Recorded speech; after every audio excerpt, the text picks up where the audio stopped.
Greetings, my beautiful people. This is Holly. I am Queenship coming to you with another episode of Queenship Quarters. Today we are doing part two of our culturally speaking series with our Black women authors. And so today we have Miss India Brown, who is here with us to have this little little discussion here. Last week we did a episode with two other Black women authors, Miss Cassandra Anderson, and she had a book, and it's entitled "Rising from the Ashes: The Journey from Trauma to Healing." And then we had Queen Alicia Sims, and her title of her book was "Resilient Faith." And so today we're going to pick up with our second part to this series with our sister queen here, Miss India Brown. Hi, India. Hello. How are you? I'm good. Thank you. Well, thank you for being a part of Queenship Quarters. I'm excited. Thank you for inviting me. And so now, India, her background, I'm going to have her tell you a little bit about herself, but it is so amazing with her background. And then for her to become published author is a great journey. So I'll let her tell you what her background is first, and then we'll get started with talking to you about your book. Oh, nice. I love the little shimmy. So yes, I am India Brown. I'm so excited to be a part of this whole, oh my gosh, the invitation to come talk about things that are going on with my book and just me in general, but just to get the invite from our superstar Hollywood. Yes. So that's exciting. But just a little bit about me, I work in project management. I manage in several projects in IT healthcare. I've been doing that for going on 20 something years now. I think my personality type fits best with being able to manage and direct things in a structured order. So this is a profession that fits me well. Okay. So you do project management with other companies in the medical field? Yes. So how did we get to this amazing workbook? And I'll let our viewers see. And for those who are listening on Spotify, it's called "Let's Check In on You," and it's a workbook. So how did a project manager get to "Let's Check In on You"? So let me tell you, a lot of it stems from when you have to work with people and having the ability to have tough skin, and it doesn't grow tough. You got to make it tough. That's and true. So there are just areas where you're already insecure. So you find a space where someone's tapped into that in a job that you've done, in a performance review, in some area you just felt like you thought you were your best and you weren't, right? So in addition to that, I do a lot of leadership development, training, education, helping people navigate to where they're trying to go in their career. So with that and all of those pieces evolved into, a big part of all of this is checking in to see what you need for you. So when I do leadership development, and I'm talking to our developing leaders who are trying to decide what part of their career they want to go into, if they want to stay in corporate or if they want to be an entrepreneur, the first thing we would always do is a self-assessment. We need to see, like, what do you know about you? What do you think you know about you? Where are your strengths? And everyone knows this. Where are your strengths? Where are your weaknesses? Right. But then you need to take a deeper dive into just not your strengths and weaknesses, but your triggers. What would prompt you to make some of the decisions or think through those decisions you made? And if there was a decision that led you in the path you actually didn't want to go, how do you pull back from that? So then it evolved into, let's check in on you. Let's check in on you. Now, this is my own copy, I want to say. So can you sort of tell us what we will be getting into when we open up Let's Check In on You? Because I know you just talked about just a general thing. What are there exercises? Because it's a workbook, it's not a book. So what is it? What is it? So, while I reference it toward a career, it is a personal assessment. Oh, You can't evolve into some form of a career unless you personally know what you need for you. know self. So it helps you with that. It also helps you in understanding for yourself the people in your circle, in your life, how you basically interact with them and how they interact with you. Okay. So while it started as a professional tool, it has definitely migrated into a personal tool. So each one of the 31-day exercises has a individual theme. So this is day 2 that Holly's got the example. And the theme for that day is greatness. And so with each theme, there is an exercise and a affiliated affirmation statement that goes along with them. What's really cool about this is all of the statements or the affirmations that are in the book are personal affirmations that I actually have written, and they all belong to a part of me at some point in my life that I was going through that I had to say to myself to get through. Wow. So this book has a lot of my own sweat equity into it. Okay. But then another part of the exercise allows you to then write out your own affirmation. I found it so healing to write positive notes to myself for myself, right? That it made sense to give that opportunity for my readers to be able to go in that are doing the exercises. Write a positive note to yourself. I was a sticky note queen. We all do it. My daughters do it. Yes. We put sticky notes everywhere. Yes. And so you take those sticky notes, write them down. And, once you write something and you consistently are doing that, you retain it. And then the very first thing you do is, as a part of the exercise, is check in on yourself. I love to use the phrase where people say, I woke up and chose, and usually it follows with violence. Not violence. You want to choose something positive. Very intentional. Yes, you've got to make an intentional choice. That's a perfect word to decide how you are going to have your day go. So there are times you probably wake up and you're like, I'm going to lay back down. I'm going to start this again. Let me rewind. I need to choose different. So the exercise gives you some examples of the things. I tried to keep it really targeted, right? So it reduces your whole frame to, let me focus on an area. So you don't have to go way beyond, especially if you're doing this in the morning. Like I know if people are like me, I'm like, I can barely focus on getting this coffee.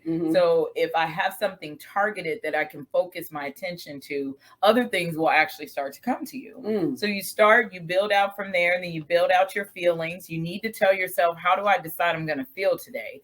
Today I want to feel good. Well, why do I want to feel good? And do I plan to feel good today? So you talk about your feelings, and then you talk about what you're going to do for yourself. We as women, we're always 3rd, 4th, 5th on the list. Come on. Right?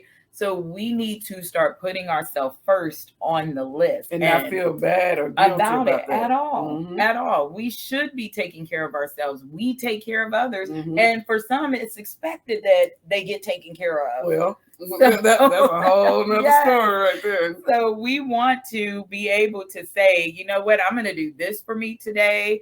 I am going to, go get my hair done, go get my nails done. Sometimes I just want to get a turkey burger. That's what I'm doing for me today. Right. Maybe I'm not cooking dinner for everybody, but it's what I'm doing.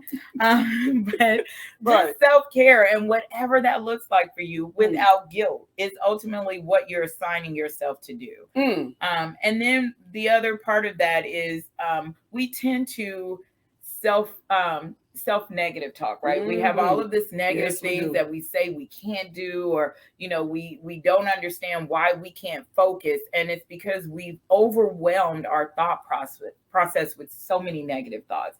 So this exercise says, if this is a negative thought that you have, you need to have a counter positive thought. So one of my examples of negative thoughts is sometimes I think I work a lot in that imposter syndrome space where it's like, oh my God, why am I here? And my positive to that is, because you deserve it. You earned it. Because I am the bomb. I am.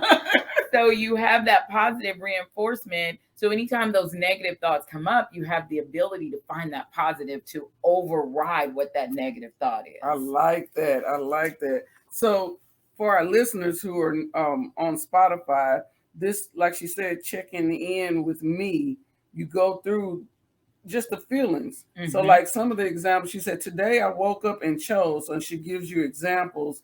I chose me. I chose to say yes.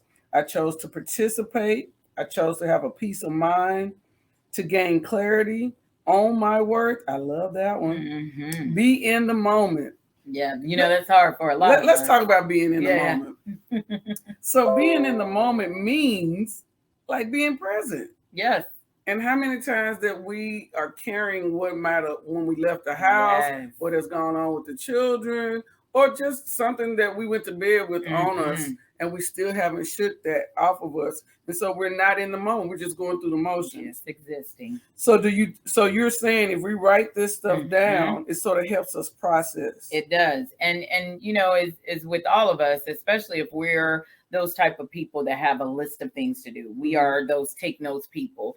This is perfect for those people because once you've written it down, you follow through. Gotcha. So it allows you to do that. And for those people that they don't have tasks, they just go through and whatever the day brings, they do it. This gives them focus because you go through the day and you forget about you. This gives you focus to put it back on you and gives you a purpose for the day. If you don't do anything else, you will take care of you today.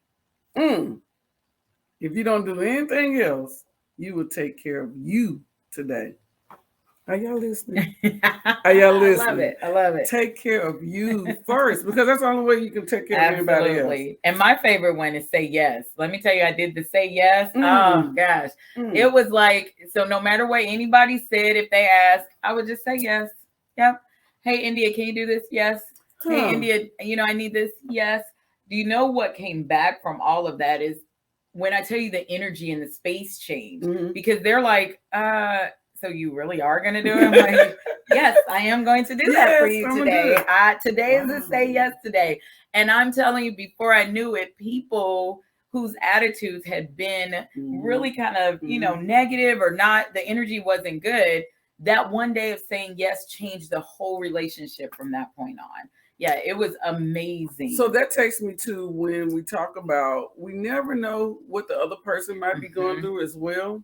So sometimes we have to be that light for them in that darkness. So you taking that time to say, okay, today I'm going to choose yes. You don't know how that's going to affect. And I think it does. Because if you had a situation and you just needed someone to help and I said yes.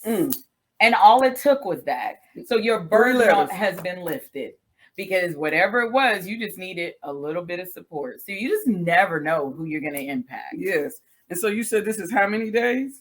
So it's 31 days, 31 total days that you have to commit to doing the exercises every single day. Some of them are fairly easy because some of us, we definitely are strong women, right? A lot of us have areas where we know, this is like, nothing someone can say to us that's going to cause us a situation or cause us to rethink. But there are other areas that for some, it may be a little bit more challenging that we're going to have to take some time to really sit down and be like, oh my God, this is hard. And that's how I was going to ask you for every day, and the heaviness and the, like you said, the list we go through. What would you tell our viewers and our listeners? Because some folks don't know how to take time for themselves. So is there any kind of suggestions you can give them? I know for me, my time for me is either late night or early in the morning, like 2, 3 in the morning. I'm a night person. So when my children were little, that's when everybody was asleep. It was quiet. Now that they're adults, I find first thing in the morning, early morning is my time. But if I got a list of stuff to do, I'll jump right up and days will pass. So how can we get ourselves in the habit? Or I guess, is it an answer for that? So it is, but you have to make the answer, right? So we do what we want to do. And this is all a part of, again, not putting us first. We don't make the time to sit down and do something that's for us. Mhm. So for those people that struggle with, well, I just don't have time. You always have time. You made time to go to the grocery store. You made time to go pick up laundry or dry cleaning. You made time to drop 17 people off that day. Go You to made time for Starbucks, your boss, Y'all Starbucks whoever. people. Well, I do that. I mean, like religiously. I do that. Y'all do that Yes, religiously. Yes, I do. That's true. And so I don't believe in I don't have time. You make time for the things you want to do. So you have to make time for you. My time, I'm like you, I'm that 12:30, 3 a.m. person. I will do everything that needs to get done during the day. And in those hours, I feel like it's the moment I have to focus on what I need. And I'm not a morning person. That's why I go to Starbucks. She's not. She's not. She's not. But you know something else I think is key? It's not so much that we don't have time. Sometimes we don't want to look in the mirror. That is also the second part of that. When you sit down and you start looking at some of these, these words and these feelings, and you want to think about. I gotta feel like, oh, that was something I did not want to have to work on or work through. Because it brings stuff up. It does. If you're truly doing the exercises, it should bring stuff up, right? Because you want to bring those things up that you need to move past. So if you're just bringing up superficial or surface things, you're not really ready to move past it then. This is like your personal diary. Once you put it in here and you decide to make a change to it, you need to be honest with yourself about it. So you're right. Like the second part of that is you just don't want to look into yourself. You don't want to put that mirror there. I don't want to do it yet. You're not ready. And then I might do one day. And then I might, let me just people want to do that too. So is that okay? Or I would not recommend it. Okay. You should stick with it because again, it's going to drive your focus. So if you skip around, all that's really going to do is have you miss some of the things that you need to probably work through because you're going to decide, oh, it's easy or it's hard. Stick with the program the way that it's outlined for you. So at the end of this, you'll be able to even flip back through the book and those areas you had to struggle with, go back to and now say, okay, I see why this was so hard. I see why it was so hard. But I'm good now. Say yes to the workbook. Say yes to the workbook. Yes. Okay, so you thought you went past this and said this sort of real quick at the beginning and I wasn't going to come back to it. But we're going to go to it. Okay, because you're part 2 of trauma, hurt, and healing Black authors, culturally speaking. Yes. So you said you put your own personal sweat equity to do your own affirmations over the years. Let's talk about some of your sweat equity. Okay. All right. Because from our sister queens last week, they talked about their journeys, their processes, from their traumas, their hurts, and the journey back to healing. So I want to ask you, from the work that you took to put this together, what did that look like for you in your journey? Can you give us an example of maybe something that you had to work through as far as a wound or a hurt, and then how that looked for you doing something like this to the journey back to self and healing? So, it was challenging. I mean, when I started doing this process years ago, it was working through starting to understand my mother, my father, my family dynamic, because I am the product of an affair and a teenage mother. So, you don't realize the magnitude of what that means until it starts to be put in your face as a young adult. So as a teenager, now you're like, well, why are me and my sister the same age? Like, how are you? Start thinking about like, what is, like, mom, why are, how we got the same birthday year? So I started going through that early on when probably I was about 17. I started asking questions and if you grow up in a family where questions are not allowed, they're just not. How are you supposed to know who you are, right? Don't ask me no questions. Don't ask none. Don't ask no questions. And don't talk about nothing outside of this house. Don't talk about it. Exactly. Keep these secrets here. Go on here, stay here. It's awful. And how heavy is that for a child to carry? Yes. Wow. And it's awful, but it also is heavy for those adults. They just don't know it Mhm. because they haven't gone through a healing process. True. How hard is it to keep a secret for generations, right? I couldn't imagine the burden. And then that was what you just said was so funny that you would say that, because you said to keep a secret. Yes. But then you look in the mirror and you say, I'm the secret. I am the secret. I am. And not only am I the secret, I'm the secret that everybody got to see. So my dad being married, you know, his wife, awesome woman. I wouldn't take anything away from my sister's mother, but they all had to see his secret live and in person. Most of the time you don't, right? I do feel like most of the time you don't embrace the secret the way that my father did. So like you're saying, it's not only about you, who it affects. Yes.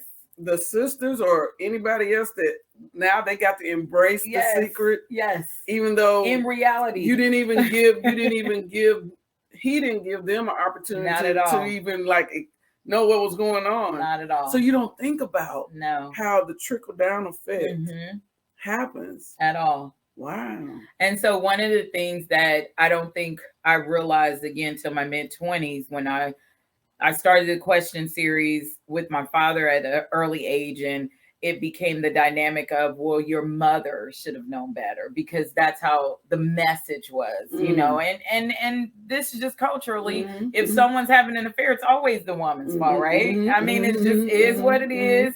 But living with the other half of that with my dad and hearing it about my mother, you know, it was like, well, that doesn't make sense, but I get it. He was married, you know, so it was understanding now what's being shaped for me and knowing this now, but not knowing it then. But what was being shaped for me is the version or perspective I had of my mother, and understanding like, oh, so you did something bad, not realizing they did something bad. And they didn't do something bad. They just did something they weren't supposed to be doing. It takes two. It takes two. So, but I think what that did is it shaped me to see informed judgment against people who did this and pick a party to have them take accountability, and the other one was the innocent, right? So were you angry? I wasn't angry. I think, you know, looking back, I was confused because I couldn't be angry with my mom. I was confused why, because no questions were being answered. So I loved her. I wasn't angry with her. I wasn't angry with my dad. Honestly, I was angry with his family because it was like, you know, I would be referred to as the other sister. This is my sis. This is my my dad never did that. His family did. They'd be like, power. Oh, and again, shapes your self-esteem. So I'm the extra. I'm already the product of the affair, but now I'm the extra. So I was the other sister. This is, you know, A, B, and C, and their other sister, India. It's like, well, am I not a sister? I'm just like, okay. I'm in a whole other category. So it was that. And I don't think that his family realized that you were creating a persona for me as to say, you're the exception. You're outside. You need to make sure you know your lane. Got it. So, of course, it was then that struggle of identity. Well, where do I belong to? Am I part of this family? Am I not a part of this family? Am I just like hitching a ride with this crew of people? What's happening? So how did that play out?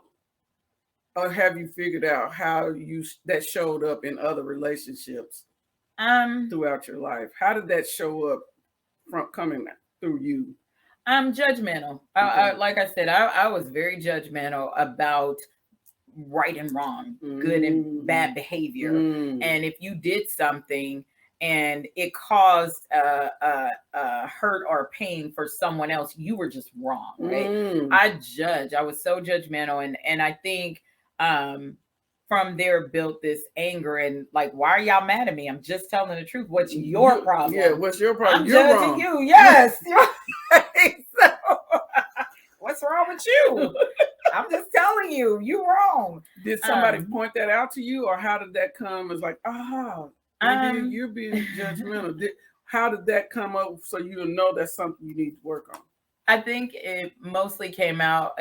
probably as I started getting answers to the questions, when I realized that, my mom would tell me stories about things that would happen, and I would hear the other version about things that would happen. I'm like, well, somebody's not being very honest. It ain't adding up. Right, right. So I'm like, you know what? So once I kind of understood, and then at some point, people did start being honest. People in my family started being honest. People, my mother's always been a straight shooter. She was just honest in a way. It was like, oh my God, can you just like pull back? Yeah, no filter, no, mommy, cringy. But she then clarified it so that it wasn't just, well, I'm gonna just shoot it at you and good luck catching it. You're like, listen, just give me a little bit. Right. So people started expressing the truth because I was really needed to know answers. But when they did that, were you defensive? I was not. Oh, I was a lot more sensitive and understanding. I also had my first kid. So I think that kind of shaped you as a mother. And I wasn't married yet, but I was in a relationship. So I was trying to understand what is my position as a woman, as a mother, if I'm gonna be a wife, what am I supposed to be doing here? Like, I don't get it. And with the judging people, clearly there can't be just a black and white here. There's got to be some gray. There's got to be some gray. So this is what it was. I was so worried about other people's perspective that I did not figure out what was my own. What's my own? What do you think should be here? Yes. So once I started going to counseling, I was getting say that again. Going to counseling. I love it. So in our community, that's a stigma. Yes. We need to really understand how beneficial that would be to help you through your process. Yes. Go to therapy, people. Go seek that out, because for so long we have kept these secrets. We have kept these things that have not only kept us stifled, but we pass it on. We do to the next generation. Yeah. And so, I really took me a while to figure out that how beneficial counseling and therapy is, because you do carry so much, and not only just personally, but as a people, we've had to carry so much generationally.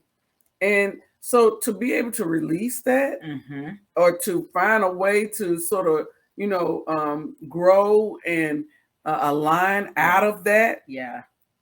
I just don't understand. And I think I'm seeing more and more of us now. It's getting a lot better. I was 25.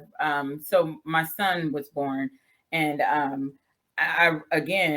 my mother was answering more questions. My father was answering more questions. So I was getting to a space where I was like, well, they both are like saying they kind of did some stuff, and they were owning a little bit of that. And I had been feeling like for years I had to own it. So after I had my kids, and I was just like, this is very confusing. Like I need to talk to someone to understand.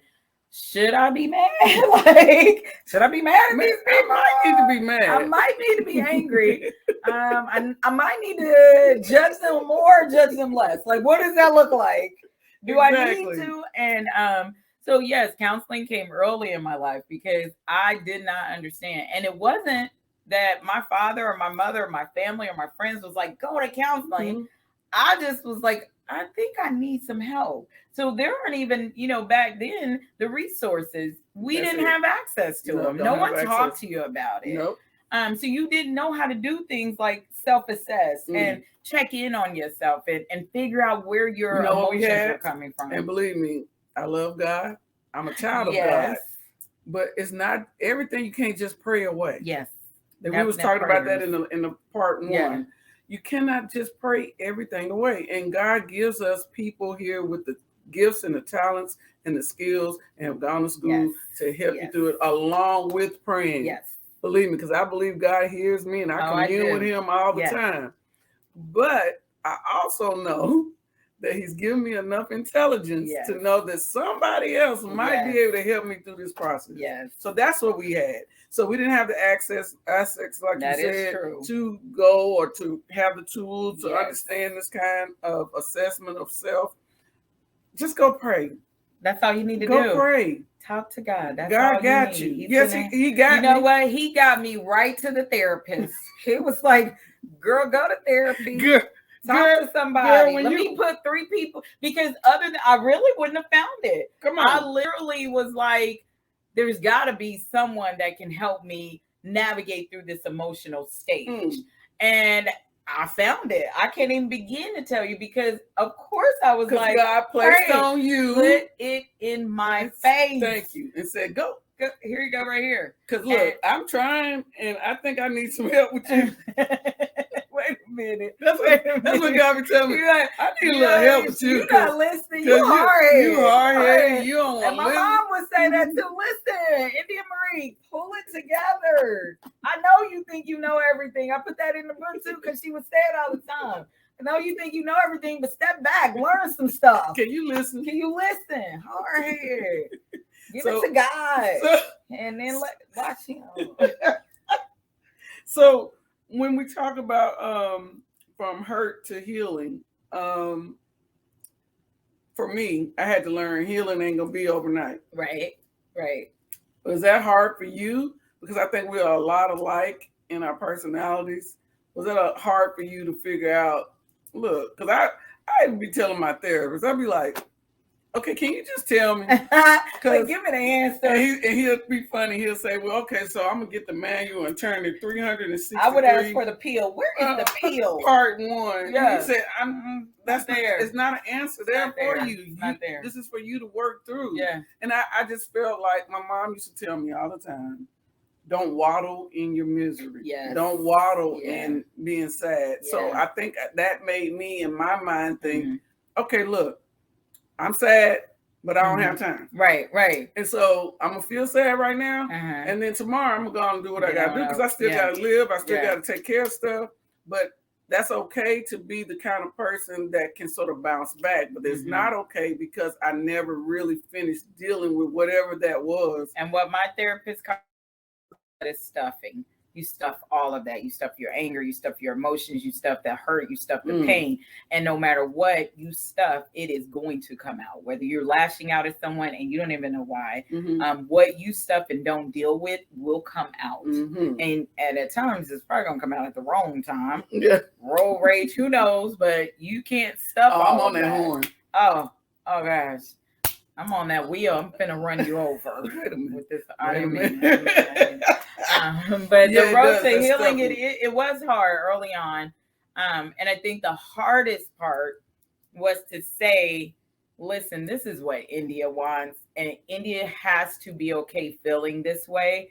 So on the path to healing, it also had to build the path of building up enough confidence to tell people when to stop causing me pain. That's what I want to talk about. Yeah. Because being a strong person or a strong woman, people don't think they hurt your feelings. At all. I have gone through that my whole life. Yeah. Oh, Holly's fine. Yeah. You can say whatever. She got tough skin. But I always have to consider your feelings. She wears her heart on her sleeve. So you got to be careful. Well, you might not see my heart, but it exists. It hurt. And so it took me, though, to get to the point, like you just said, to let people know when I was hurt and not just, okay, I'm gonna just let them know what I feel. And I've also learned to call people in and not call people out. But that's a whole nother episode. One, but it's a good one. It's a good one. But we have to learn how to let people know that because that's another part of it. If you don't tell them and you playing the strong woman role all the time, of course they ain't gonna know you hurt. Yeah. And I think for me it was phases of it, right? So I worked through letting my husband know because, it was a stage where you learn to understand again what causes you pain because you don't know. So you have these things that people say or they do to you. Some stuff you can say it doesn't bother me at all, but some things did. I didn't really understand what to do with the things that did because people were so used to me not doing anything about the things that didn't. So having that identifier was different for people. It's like Yeah, you can say some stuff. You can say, I don't like your hair. Well, I don't care if you like my hair.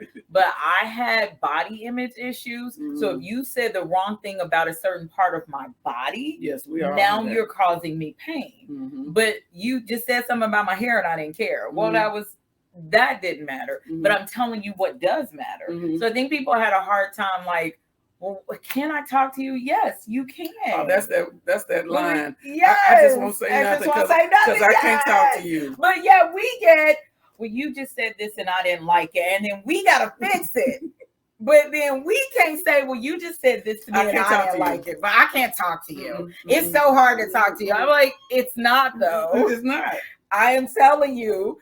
You can say things, but once I tell you what it is that hurts me, receive that. And if you can't, then this is not a space for you and I to be in. You and I just can't live in this space where it's okay for you to tell me, I don't like it when you say things about, my hair or my lips or my face. But it's okay if you say things about these clothes because that's not important to me. You can rule up, you can tell me all of the things that bother you that I've got to follow the rules with, but I'm not allowed to have those same rules. Okay. Well, I'm sorry. Boundaries. Everybody hates the word boundaries. So boundaries, rule, whatever.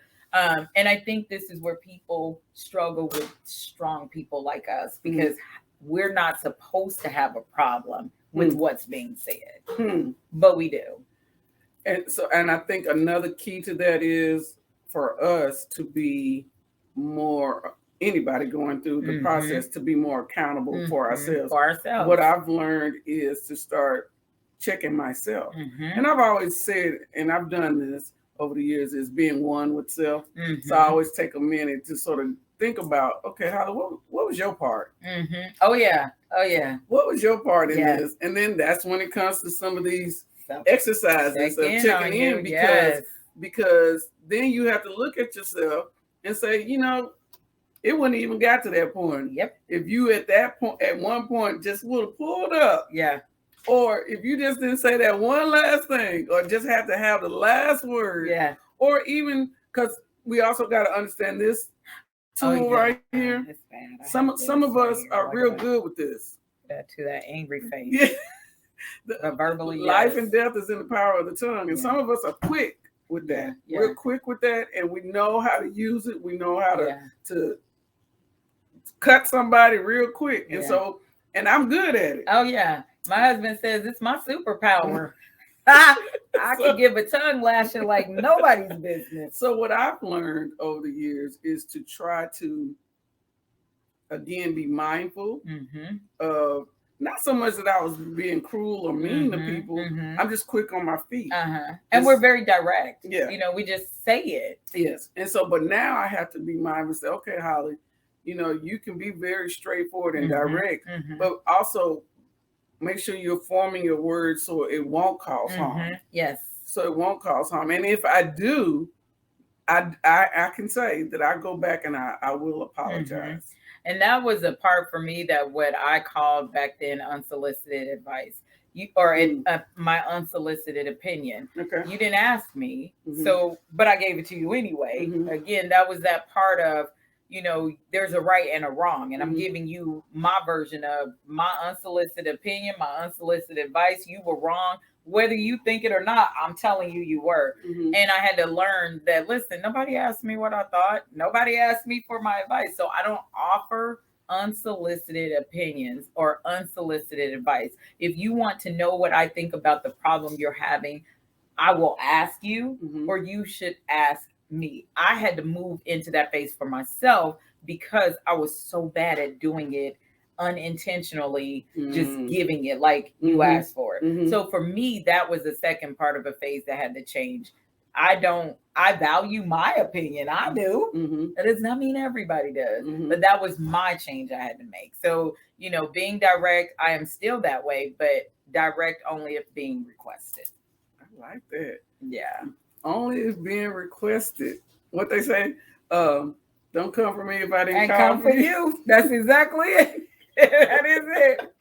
That is it. And I tell people that too. So if somebody says something to me, And I'll tell them I appreciate your unsolicited opinion. It is also in Let's Check In on You, because a lot of the themes in the books are, again, things that I had to learn to overcome. And so one of them is, release. If I don't ask you for your unsolicited opinion, then don't get mad at me if I don't respect your constructive feedback. I did not ask you for any of this. So I'm going to let it go. You do what you need to do with it, right? Because that's not something I have to own because it bothered you that I don't accept what you're saying about me. I chose not to, and it is my choice. I like that. So as you're going through the healing process, what did it look like for the people that are closest to you? Did you see that they understood the process, or were you finding yourself feeling alone because nobody understands? It was both. I think the people closest to me who recognized I needed to change, embraced it. They were kind of happy, like, thank God, this girl. I'm so glad that she getting some help. She asking for stuff and not just telling people. Others thought it was, what's wrong with you, and why are you like, what's going on? And it's like, is there problems in your marriage? What's going on? I just need to change. I felt a change needed to happen. So those people who didn't embrace it because they didn't understand, it was really different for them. They were just like, who are you? And can we still be friends? Can we still be family? Because they didn't know. And then some people would think that it wasn't real. And I'm like, just so y'all know, if anybody knows me, I don't know how to pretend. It is either you take it or you leave it. If I knew how to pretend, then I would know how to be nice to you. Wait a minute. I would have learned that. I don't know any of that. Blame my mom for that, because my mom, again, straight shooter. I definitely have her personality type, and she was like a 4'11", $105, but she too was like very direct, very emotionally disconnected because of her generational hurt from her mother and her family. So a part of my personality is what it is. I had to learn to control it. But it's so funny. We keep talking about how strong we are, but when it comes to the people we love, oh man, we are the mushiest crybabies ever, and show that kind of love, because my mom was the same way, very straightforward with us, cut to the chase. There ain't no circling around nothing. But she loved on us, and I and that's something I did take to my children. I love on them. I tell them that all the time. I brought them up where we are huggers and touchy-feely, and they know that mommy loves them. And I feel like that some of the things that people will label as, oh, you too straightforward or whatever. I had those real conversations with my children. Yep, me too. From a little person, and now as adults, they are well-rounded, I can say. Yeah. Because I had those straightforward conversations like my mother had. Yeah, I agree. And I also allowed them to have a voice. Yeah. And I think that you see them going into their whole adult life with the tools that we gave them to say, hey, watch out for self, but love others. Does not mean you have to sacrifice self to love others, but make sure you take care of self. And you see them doing that in the space. Sometimes with my kids, I see a little too much. Y'all could cut it out just a little bit, just saying. But no, we were the exact same way. Our family unit was hugs. My dad was a hugger, believe it or not. The guy. My mom learned to do it later in years. I think once like when I had my daughter, her first grandchild, I had never seen her be so like emotional because she just wasn't that. But again, I think for her, it was different. But I know as my mom got older, saying I love you. And I told you about the time that I would get mad at her and I'd be like, well, I just don't want to talk to you. I'm going to hang up on you. She was like, well, before you hang up, I love you. Like, what? Who are you? I have to do her like that. She does have to do that. She'll be going out by something. I said, okay, well, I'll talk to you later. Love you. and blame that on she working on it. She's checking in on herself to make sure it's a different version. I'm gonna move toward book 2. Book 2 coming. So did you see any hurt that was not healed through your mom that you know that maybe she didn't take care of some of her own healing? Because I saw some in my mom that I just never, because like you said, they're old school and she never dealt with it. I don't think. I could tell at times that she was not completely healed on a lot of things. And I wish she would have, because she was such a dynamic woman. But you could just tell. And I really didn't want to be that way with my children and where they saw. And it got to a point where everything was very heavy for me. And it took my child to say, Mommy, you really need to go talk to somebody. And I'm so glad that I finally did, because you don't want to pass that on. That's part of legacy too. Right. The good and the bad you pass on. It ain't money and business you pass on for legacy. Yeah. I think one of the things that I feel like I wish my mom would have learned to heal from, my mother's mother abandoned her when she was like 12, 13.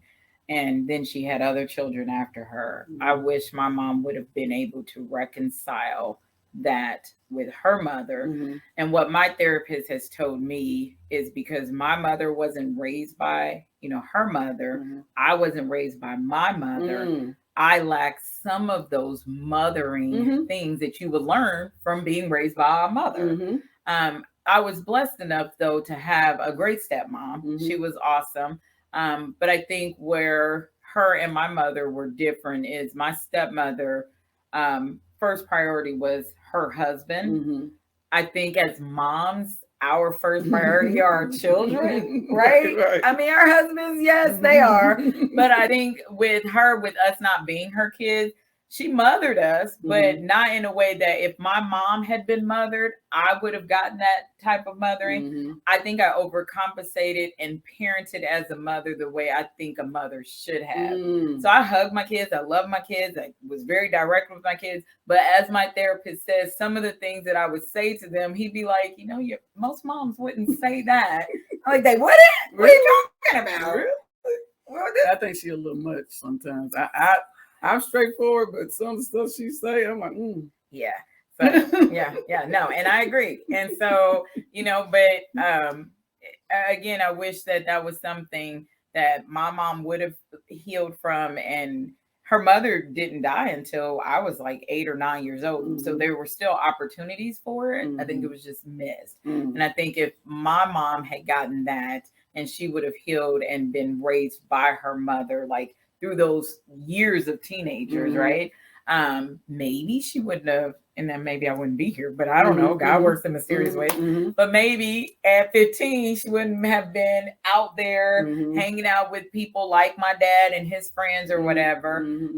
But, again, I just think that everything obviously happens for a reason. But I would say if I could have wished anything for my mom to heal from, it was that she would have been able to be mothered by her mother, and then I would have learned some of those mothering things that she would have been able to teach me. Now, don't get me wrong, she taught me a few things, like, my mom was always the type of person, like, don't, first of all, I think it was a little bit man type thing, don't go out looking like this. Old school stuff. Old school, yes. Talking to me about, like when I got my period, my mother didn't talk to me, my father did. Really? Yeah. He sat me down, was like, this is what you're going to need.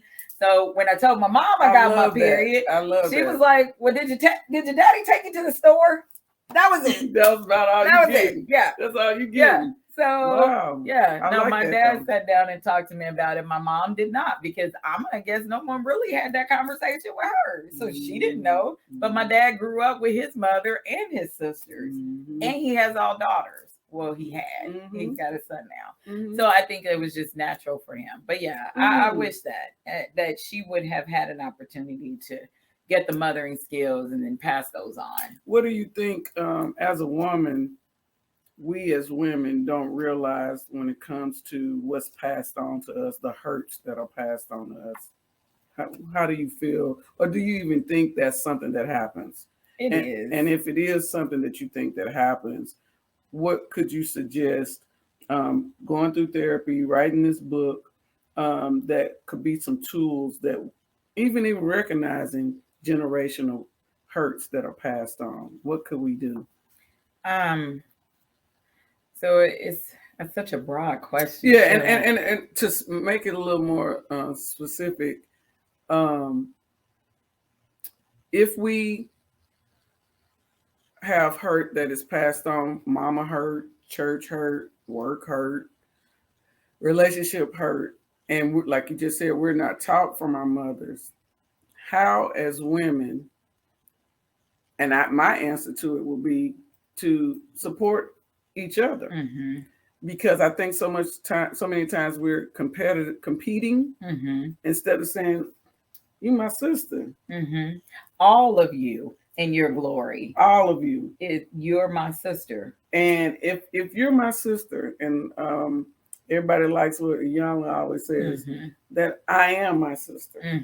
So if your hurt is hurting you that much, and I see it, and I sit back and don't try to be a support or uplift you, that's a problem. So as women, and a woman that's working in corporate America, how can you help another sister? What do you think we can do as women to help each other more? So for me, I think what we could do is listen and let be, right? I can't make you into something.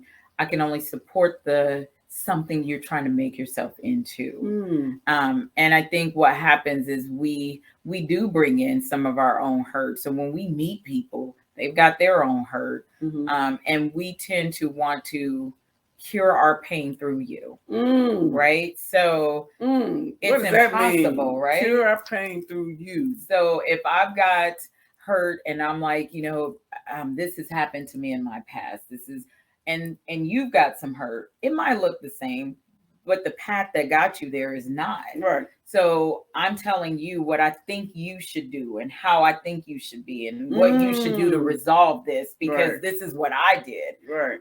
When I should be listening to you, letting you walk your path, however you wanted to walk, and support you as you do it. I might not like some of those things you're going to do to get you on it.